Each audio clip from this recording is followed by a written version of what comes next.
Hello everybody and welcome to Storm Raids, and I'm just going to go ahead and apologize now for the bad lighting because it's probably going to be like this for a while.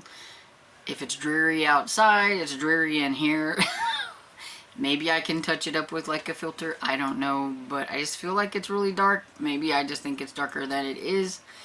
I have a ring light on, I have my above light on, I have the light over by my bed on. And yeah, there's just not enough light in this room. So, we just gotta go with what we have. Anyway, I thought I would go ahead and do like a recent reads. Even though you have already seen that I read these in November, there are 3 review books, and I thought I would just go ahead and do like a review video and everything of the 3 books that I read. And so, give a little bit more in detail because I didn't really say a whole lot about them in my wrap-up. And so the first one I'm going to talk about is The Quest of Danger by Stuart Gibbs. This is the 4th book in the Once Upon a Tim series. And in this series we have Tim, who didn't want to be a peasant, so he is learning to be a knight. And him and his friend Belinda, who doesn't want to be a peasant either, but she can't be a knight because she's a girl, so she dresses up like she's a boy and calls herself Bull. And so they're both like in knights in training. A lot of dangerous quests happen, and here and there they've made an enemy of this prince who is evil with his bad magician that's his sidekick and all that stuff. And the sorcerer or whatever he is, his name is Nerlin instead of Merlin. So, and it's just one of Stuart Gibbs' more kind of wacky book series and everything, and it's fun.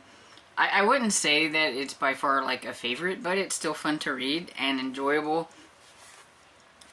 And I do like that it has, and I've talked about this before when I've talked about them, but it has like these IQ boosters, which I hate it when authors use large words in middle grade books and then they don't give like an explanation of the large word. I don't have like the greatest of vocabulary, and even large words get me, but I'm like trying to even pronounce some of these large words, and it's like, why would you think a middle grader would know what this word means? I mean, maybe they're smarter than me. But with this one at least, he uses these large words, so it's kind of like used as a vocabulary word. And then he gives the meaning of it down here and everything. And so, if you don't like that kind of thing, it'd be weird, because like it says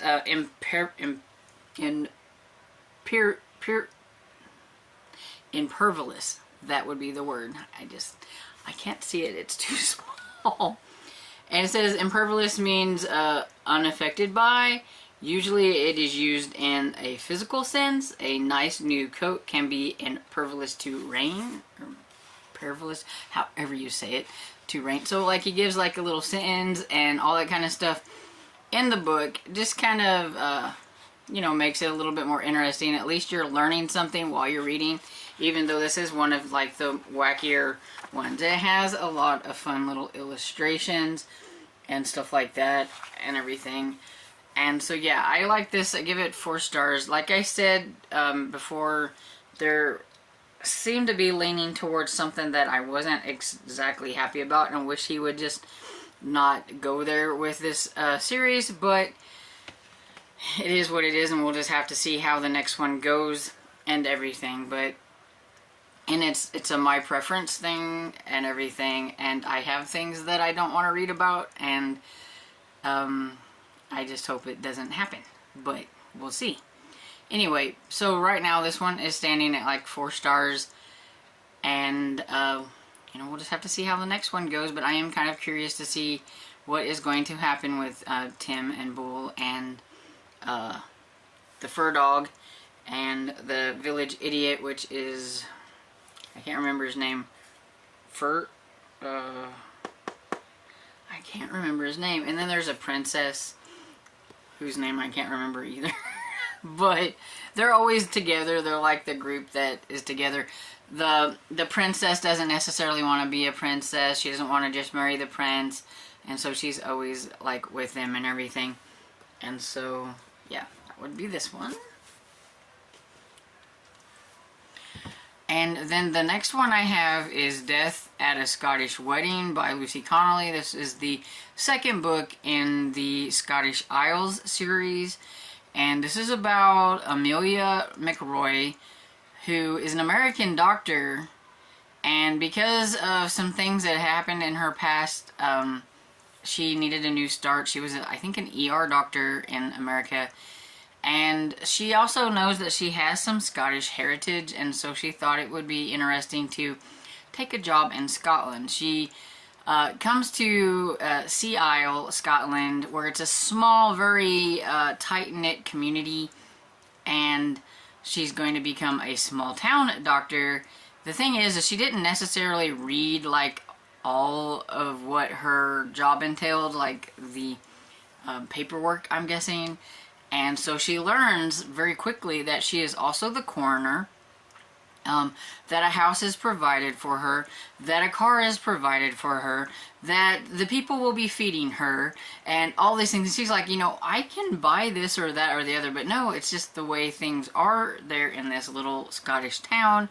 There is a laird, and his name is Ewan, and he's the one that owns the establishment that she is staying at. And he's the one that buys the car and all that stuff. And in the first book, they had like some really fun banter back and forth because she's trying to solve it. He's also the constable. And so like he's a man of many talents, I guess. But yeah, so in this second book, her friend Angie is getting married and she wants to have this very elaborate gothic wedding. And so Ewan has let her use one of his housing places, which is like, he calls it a house. It's more like a castle. It's got like a whole bunch of rooms. It's very nobleman Scottish type thing.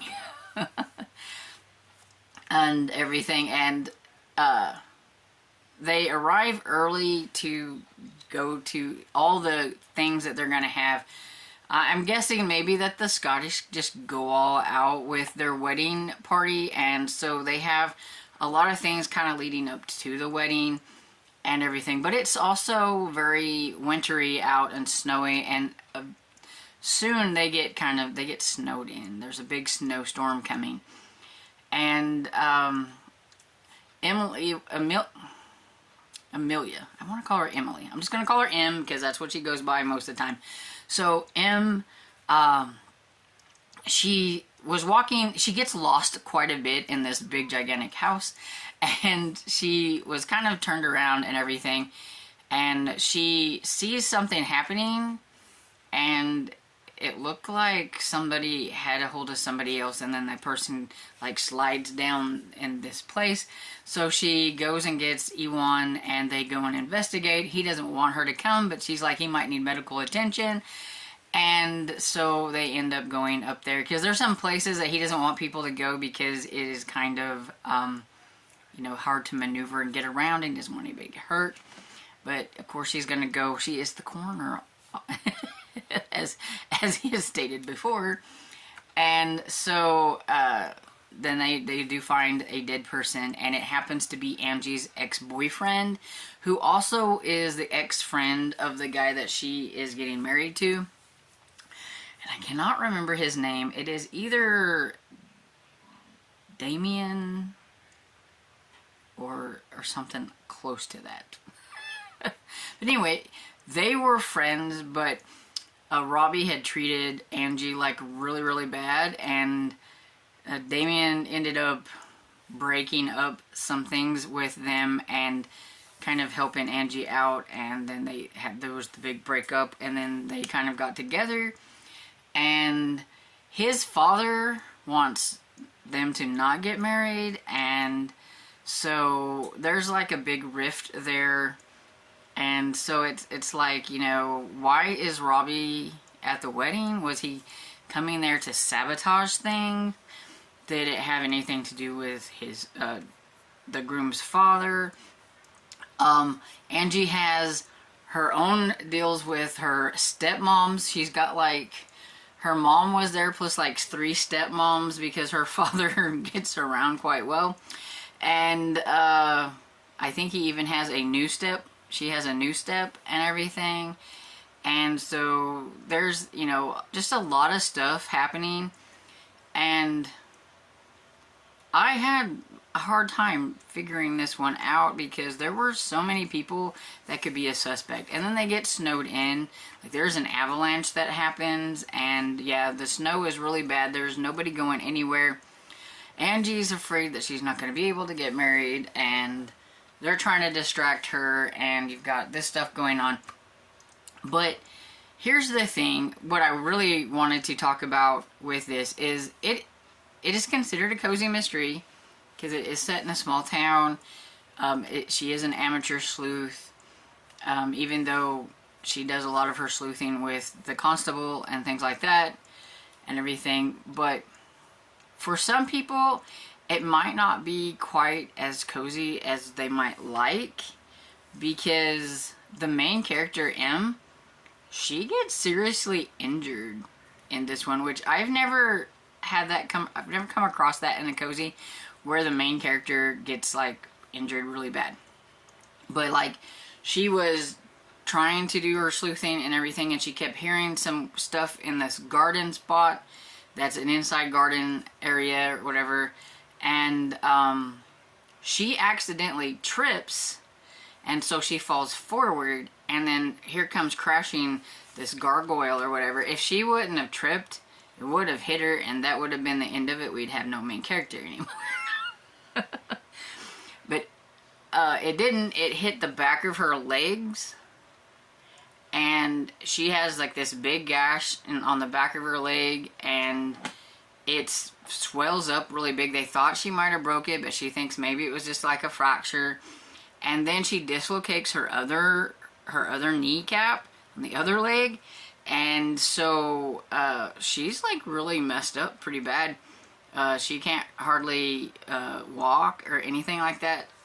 Of course, she does have her assistant, Abigail, who knows how to help with things. But also another thing is 2 of her friends, they actually get poisoned too.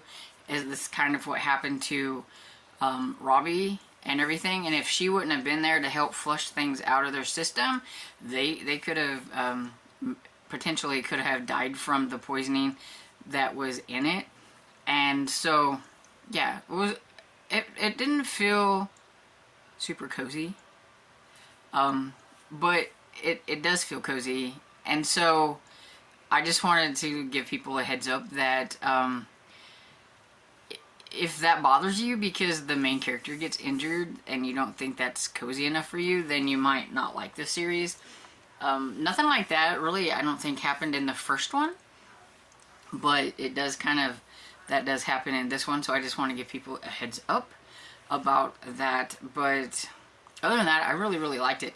There wasn't as much banter between Ewan and M, which I absolutely loved in the first one, which is why this one gets 4.5 stars instead of like 5 stars, because it just didn't have that thing that I wanted and everything. But I did absolutely like it. I love the characters, her friends. I like how she moved to this, you know, foreign country and kind of met her people or whatever. She was kind of, you know, she didn't have any friends. She didn't have any of this stuff going on. She, you know, was being kind of talked about, the stuff that had happened with her husband and stuff, and she just couldn't handle that where she was. She comes here, she meets like a big group of people that just like embrace her and bring her in, and it's so, in that sense, it's very cozy and everything and stuff. So I just wanted to let you know that this one does have where the main character gets roughed up a little bit and everything. But yeah, I had a lot of fun trying to figure out who done it. I had some suspects, and I did eventually kind of get the right like suspects. I just still couldn't figure out why. I never can figure out the motive of anything. But it was very fun trying to figure it out. And so the Next one I have is a historical mystery. So not necessarily a cozy mystery, just a straight up like historical. And that was Murder by Degrees by Ritu Mukherjee. I cannot pronounce the name. But it is set in 19th century Philadelphia, and it is following Dr. Lydia Weston, who is a professor and anatomist, and she has emerged in teaching her students in a lecture hall and hospital. She teaches other females and everything, and she also sees patients, and she had this patient, Anna, who she had been, seeing, and she could kind of tell that like something was wrong with her, and she should have followed up on some things. And then eventually they do find that there is a body, and it is supposed to be Anna, and they're drudged out of the river like she had committed suicide. But Lydia is very suspicious about what had happened and some of the things. Of course, she tries to work with the police, but being a woman in 1875, that's where it's set, they don't really give her much credit and things like that. So she has to work a little harder to, do things. But she, finds some, like there's some poetry from the lady, and she knows inside that poetry there's got to be something. It's very cryptid feeling, like she is saying something without saying it and everything. And the more they look into things, there was this big secret that maybe she had found something out about something else and things like that and everything. And I enjoyed it. I liked that it wasn't too hit you on the head like feminist type thing, because I do not like those kind of things. That's just me. I know a lot of other people like that, and that's fine. I've just never been that way. I didn't grow up that way, and just never liked it. And I mean, actually, if you even say that the book is a feminist, whatever, that's a good way to get me not to read your book. So, but that's me. But I thought she was very spunky. She was very strong-willed, strong-headed. She was a strong woman, and she knew how to do these things. She, she just had to ignore certain men. She had to just take it. This is how it's going to be.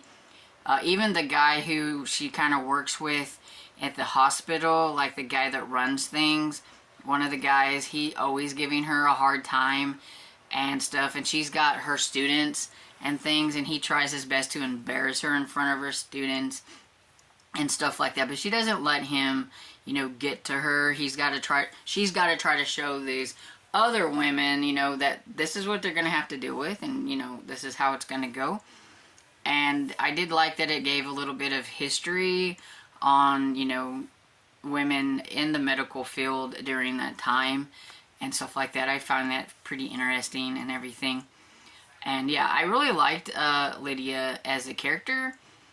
And this is a debut, I believe, and I don't know if it's going to be part of a series, because it doesn't say. Drives me crazy when they don't put that if it's going to be part of a series, a new series or anything. So maybe they don't know. I guess it depends on how well this one does. I don't know. But I think if it was a series, it would be one that I would like to read. But yeah, I give this one 4 stars. And I think if you like historical mysteries, I think you would enjoy this one. So anyway, this is the 3 books that I had in November that were review books that I finally got to. One of them I forgot to mention, but Death at a Scottish Wedding doesn't come out until January, and I'm not sure when, January 9th of 2024. So got a little bit of a wait on that one, but not too much, because I cannot believe we are already in December and everything. So, but if you want to get to Murder by Degrees, it is already out, so you can get that. It came out in October, so a little behind, but not too much. and everything. So let me know what you thought about these books. Did I pique your interest on any of them? And let me know down in the comments. And I hope you enjoyed this video. And if you did, please give it a thumbs up and subscribe. And I will see you all in the next video. Bye.